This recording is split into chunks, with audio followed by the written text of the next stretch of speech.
Hi, Jon Sicotte, Executive Editor of Brewer Magazine. It's the Brewer Magazine podcast. It is a Tuesday, March 19th. This will be coming up very soon, but I like to record it. We like to make it look pretty-ish, and then we get to the information. But the information that we are speaking on today is we're going to talk a little bit about recipe development for New England IPAs. I'm sure everyone's gone over some of this, but it was interesting for me to see a brewery that wanted to do it a little bit differently. And then also their brewer got involved in the marketing, label, and designing as well. So I wanted to bring in Dylan Salvatore. Is it Salvatore or Salvatore? Either one. It doesn't matter. It depends what country you're in. Yeah. And that's what it is. You look at my last name, people want to say Sicotte. And I'm like, yeah, you're probably not wrong in some part of the world. So welcome, Dylan. Thank you. Yeah, no problem. I'm glad to be here. So we like to do the brew reviews, and one of them that you guys gave me an idea on is your upcoming Dockmaster New England IPA. First off, I want to say Dylan with in Milford, Connecticut, with Dockside Brewery. That's where we want to get all that information in as well. Before we start talking about the actual beer, tell me a little bit about Dockside. You guys going on almost 4 years now, right? I want to say it's gonna be 4 years in like 2 weeks, I believe. Yeah. Dockside. So we're not just a brewery. We're kind of in that realm, almost like one of those first movers into the new like brew pub model, where we're kind of offering everything while also doing beer on site. So you can come here, you can get a meal. We have a massive menu. We have a full staffed kitchen. We do cocktails, we do guest beers, we do our own beer. So it's kind of everything. And then on top of that, we are on the Housatonic River in Connecticut. So we also have a marina. So everything we have is waterside. So it's kind of like a all-encompassing experience overall. That's awesome. I saw you guys had like 40 taps. I was going to ask you, I'm like, that's a lot of beer to brew, but you have guest taps available as well then. Yeah, most of the beer that we offer is guest tap. We do probably around like 14 to like max 18 beers of our own at any given time, and that's including the 3 flagships we have on at all times. Nice. How big of a system you guys working on? 7-barrel system, and we got some 7-barrel tanks, some 14-barrel tanks. Gotcha. So I love how you say the new brew pub experience, because people thought of craft beer in the 90s. It was instantly going to be 6 taps, not standard lagers and things like that, and food. And we went so far away from that where it was like industrial parks with 20 taps. So now people are like, oh yeah, we need the food again. So I think that seems to be the model going forward for a lot of breweries, where I know like when my friends started their brewery in early 2016, mid 2016, they're like, we're not ever going to be a restaurant. And now they're to the point where they're like, how do we get a restaurant aspect involved without being a restaurant? So like, it seems like that is, it was a smart move, for Dockside to be able to kind of go into that aspect right away and say, we're going to be an all encompassing type of brew pub and craft brewery experience. That's it. And like, just forewarning, I'm going to name drop like crazy, because I get a lot of my inspiration from other breweries. Like I think that someone's probably done it better than me already. So, I mean, it was so crazy going into this, because I've been working for Dockside for almost the entire time that it's existed. And they hit the ground running with a restaurateur who's like our now like conglomerate GM, who has been doing 25 years in the restaurant industry. And he kind of came on board and was like, no, this needs to be a restaurant. Like this absolutely needs to be a restaurant with a brewery, and like, we're gonna be the whole shebang. And we've been grasping onto that and riding it for a long time, up until the point where it's like last summer, Rob Todd, from the owner of Allagash, came out, because he's like, you guys are like one of our number one accounts for Allagash White. I want to do something like this at Scarborough Beach in Maine. And that, like, I mean, that's enough to tell us that like we're moving the right direction. We're kind of setting some industry type things going on, like where the industry is moving. People are starting to look at what we're doing and trying to replicate in some way too, which has been really interesting watching that and like having people ask us questions about it. Well, yeah, like we talked about, you guys are coming up on 4 years, and I'm sure the discussion, you can tell me when it started, but like, what are we going to do for an anniversary beer? How are we going to celebrate this? And Dockmaster is going to be kind of a part of this coming up for Dock Days in May, right? Or is this a different two different things? Those are two separate things. So we do. Unfortunately, we had the head of our prep kitchen, Lucy. She died from COVID a few years back, and we kind of we dedicate our anniversary to her and her family because she still has family members who work here. So we do a Lucy in the Sky beer release every year. We have that down in the tank. It's getting released in 2 weeks for our anniversary. Dockmaster was more of us doing an actual beer release. We've never done an actual beer flagship type thing release because we opened up during COVID and we went straight to go beer because we didn't distribute.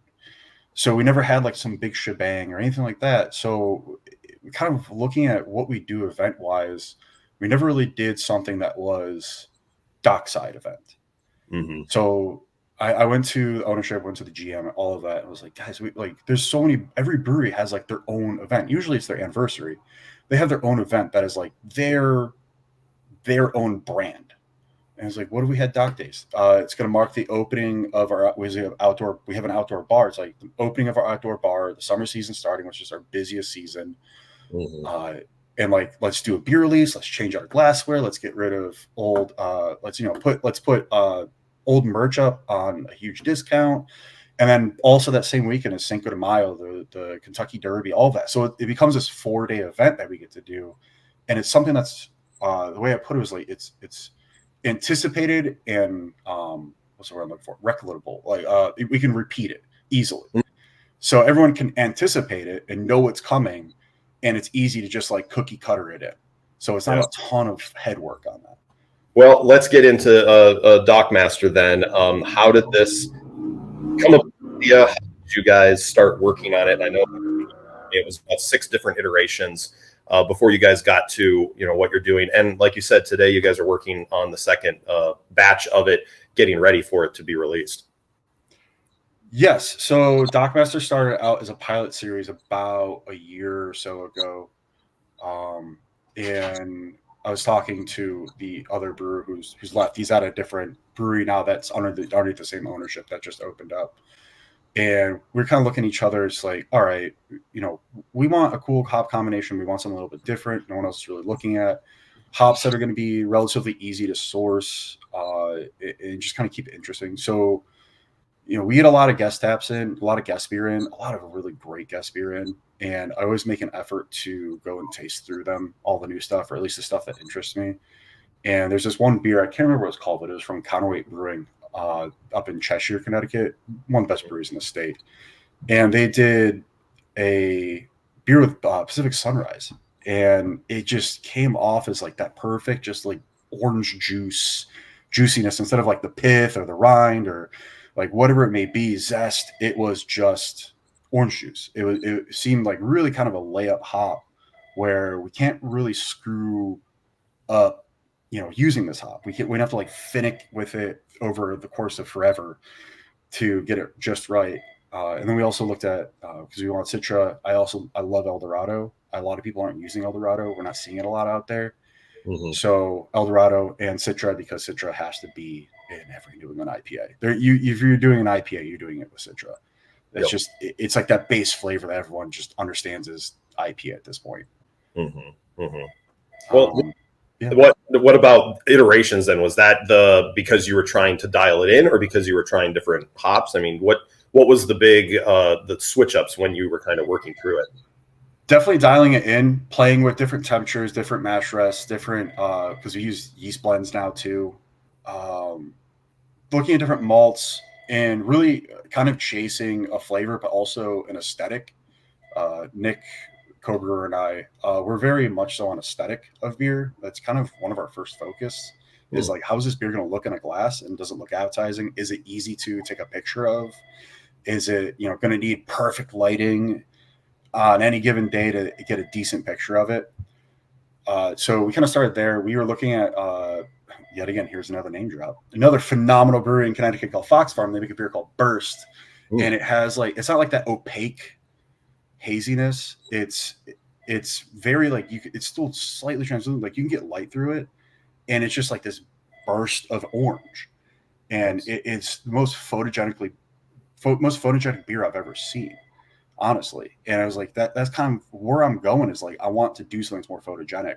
So it was a lot of us just playing with the balance of flavors, where to place the hops, and like flavor, mouthfeel, everything. And it took us 6 iterations to get into a spot where it's like, okay, 1, we're out of time. 2, like we're ready. The next one, it might not be perfectly what we're looking for, but it's damn near close enough. Nice. And it may not be an A+, but a B+, I'll take it. We'll take it. So yeah. Cool. Then you said you even experimented with different malts. What are some of the things? I think old school brewing philosophies are kind of going away. A lot of crystal, as an example. No one likes to use crystal a lot anymore. What is the malts that you found that I haven't seen this in many New England IPAs? Let's try it and see what happens. Anything like that happened for you guys? Oh, definitely. The school of thought, and I came from a brewery that is like known for New England IPAs. And Nick came from a pretty solid brewery up in the northern part of the state. And kind of like the rule of thumb was always, like 40%, 30% flaked wheat, oats, all that. And Nick and I, toying around with it, realized that it's not really the direction we wanted to go.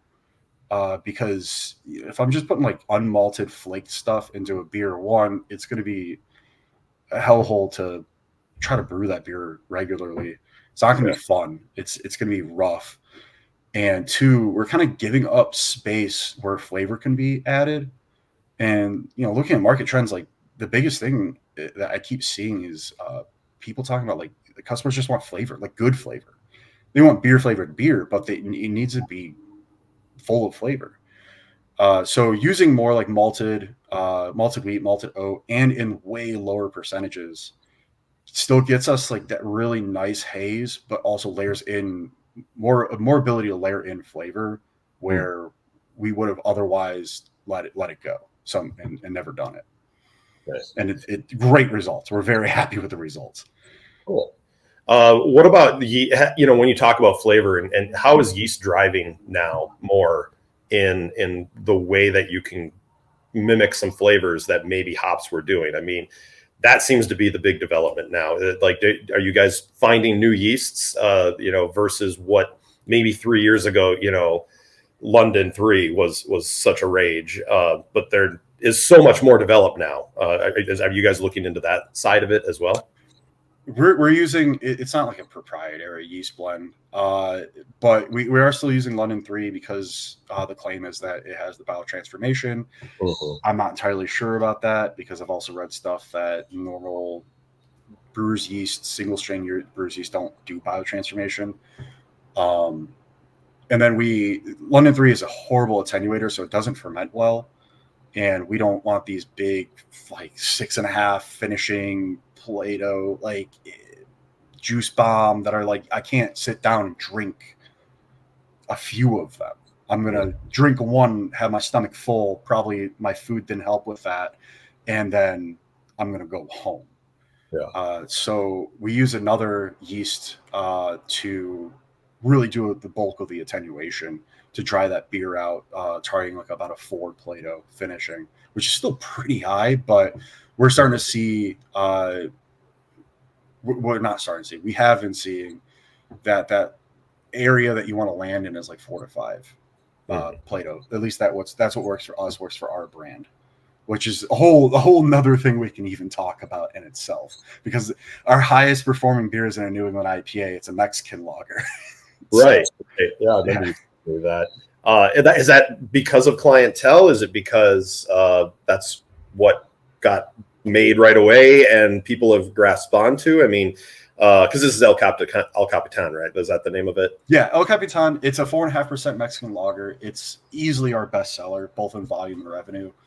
I really think it just speaks to our clientele and our space.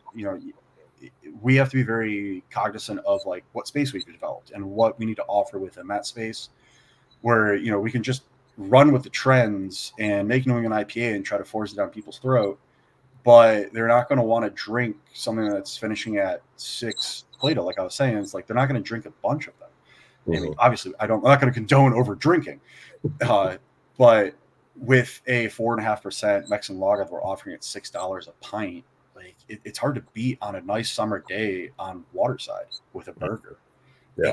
That's kind of that's a slam dunk of an experience right there, and we see that throughout the year too. It's just a lot of people are drinking El Capitan, and it's definitely meeting up with what we're seeing in the market because we're gravitating towards lagers. A lot of we keep 3 to 5 lagers on at a time right now, along with 3 to 5 New England IPAs, and we're seeing our lagers are performing pretty close to our New Englands, which is really cool. From a brewer perspective, that's awesome. Yeah. Well, let's get back to with Dock Days coming up in May. And you had mentioned to me in an email that, you know, this was kind of the first time you got your hands into everything. Mm-hmm. And then when we started here, you're like, I learned a lot.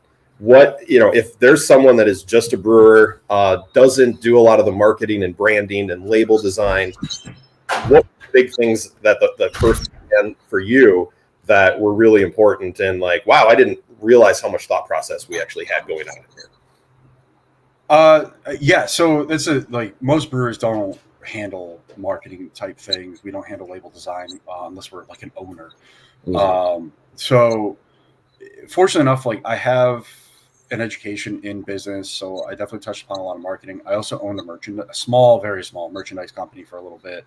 So I understand like artwork, graphic design, everything goes into it, understanding a brand, understanding how to like develop a brand and stick with a brand and maneuver it in the right directions.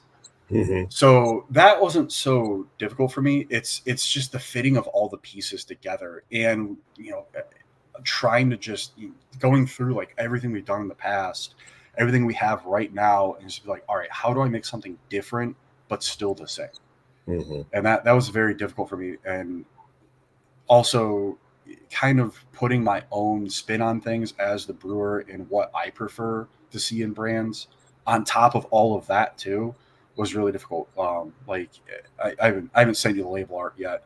I'll make sure to do it, but it's very simple. We made it very, very simple because that's how Nick and I felt, was like, we like simplicity. We don't like overdoing things at all. And kind of putting that like simplistic label on a beer that is supposed to be very good and very robust in its own, but still very simplistic, and still speaking to the space and still speaking to the brand. Like, mind you, our number one seller is just an American light lager. So we got to make something that's a little bit more akin to that. Mm-hmm. And that was like kind of balancing all those things together was very difficult for me as a brewer who isn't normally doing this. Yeah. It was like very interesting doing everything start to finish, and I'm still doing it. It's still like the beer's still not in cans, like it's being brewed right now. So it was, you know, a little bit difficult at times, but still pretty rewarding. I'm quite happy with how everything's turning out so far. Yeah. And you wanted to, you know, I'm sure you kind of have a brand that you want, like, this is what Dockside's all about, and this is what this beer, and you have to have it line up so that it's recognizable to a consumer without being too crazy. Was that kind of the first thing you walked into? I mean, when you're working with, and had you worked before? Because it was just like with Mackenzie and people in the marketing. Like how was working with the artists, working with Mackenzie, working with the owner, Bob, and you know, just throwing out like the hardest thing is just throwing out ideas, and just come, like, I think I came up with like 20 different ideas, and like all of them got shot down by a group, and it's just like, oh my god, guys, I can't come up with any more ideas. And then eventually we was just like, dude, we're trying too hard. We're trying way too hard to like build something. Like, I came out with like a dog because El Capitan's like this sailor. So I was like, all right, I'm going to do the sailor's dog. And then it ended up looking like from like the same logo from a brewery up in Maine. And I'm like, oh God, come on, man. And it just eventually was just like, you know what, dude, Dockmaster, it's the master of the dock. mooring lines, cleats, spell it out, and just call it a day. Like, you want it to look nice, and it looks great. And obviously, but eventually it's like, you got to realize, like, you have no control over your brand. Like, this is something that Allagash says, is like, you have no control over your brand, only your consumers do. Like, they're the ones who dictate it at the end of the day, and the best you can do is just influence it. So it has to look the same, but yet slightly different. So when it goes up on a shelf, that it'll look like Dockside, but it won't just blend in with the rest of the Dockside beer. How about, like you said, you guys have worked on your second batch. How much are you planning to put out? Because obviously you want to make a good push for it. You don't want to run out too quick, but at the same time, you don't want it sitting on shelves because it's a New England IPA and it needs to be drank fresh. That is the conundrum that is something I struggle with all the time. It's a conundrum in the direct-to-consumer brew pub model. Like I said earlier, is like we don't distribute. Mm-hmm. So it's either I can rip a 7 and I'll net 6, probably 6.5, come to like the bright tank, and then I gotta can it off. And how many barrels am I gonna can off? And all right, am I gonna run out at 7 barrels, or I can do a 14 and have this thing on for 6 months, and then it goes bad, and that's not really helping our branding either. And I can't really do much of what's in between. So I'm kind of stuck with either this amount or double that amount. that's it. So I think the goal is so we're doing a May 1st release. We're going to go probably do it through the summer. So like 4 months after that will bring us to August, the end of July or beginning of August, and do a good portion of cases just so we have something to offer throughout the summer can wise to go. Because we're doing most of our sales during the summer, and the fluctuation we have between summer and like the warmer months and the cooler months, it's pretty intense. Like, this place turns into a ghost town come October, and we see people come back end of February. Okay, I guess, what was the timeline on this? That was the other thing. Like, how long ago did you guys start this idea and bring it to fruition then, between having it be working on kind of as a yearly pilot series type of thing, and then getting it to now you guys are going to be canning some of this? Oh man, over a year. Yeah, over a year. Because so originally we were going to release this as like a full-fledged flagship. Because our current New England IPA, like, it's selling great. We're just not super happy with it. We don't like the hop combination. We're not like, people are allowed to love it as much as they do, and we will continue to make it. But we wanted something a little bit fresher, a little bit new, a little bit more ours. But we ended up not doing it. We realized that like it's a huge push to just like, all right, new flagship. Like, we don't distribute. It's not like we can just like send this everywhere and see how it lands and then maneuver it, whatever. It's like, it's going to go in the tap room. If it flops, it's going to flop hard. It's going to be gone so fast. So let's test it out. Let's put it out there. Let's do an event that's not necessarily based around it, Dock Days, but is very much so part of the event. And we could do this if we don't see the sales trends moving in the way that we want it to become a flagship. At least we can do this every year and have it be an anticipated release. Because we do really well with anticipated releases. So our seasonals, we like a lot of our schedule is just seasonals, stuff that we already know people love, people look out for, and very easy for us to accomplish because we brewed it a few times. Yeah. All the branding, all the marketing, all the infrastructure is there. So we really we focus on that. Even in our tiny little scale, we focus on stuff like that. Yeah, it's important. Well, good. Well, best of luck to you guys. Hopefully the beer is fantastic and is bonkers, and it'll help you guys out, and float that boat even higher. I'm not looking for anyone's heads to explode. It's another New England IPA. There's a million out there. But if I can walk away with everyone saying this looks good, it tastes good, I'm happy with it. I can drink I love to hear this. Is like, I can sit down and drink a couple and enjoy them and not feel like I'm getting full or over inundated. Like, that's the spot that I like. That's where I want to see our beer be on every single one of our beers be. Is something that people can really just sit down in session and enjoy. Awesome. Well, thanks so much, Dylan. Really appreciate you taking the time to talk with us. No problem. Thanks for having me.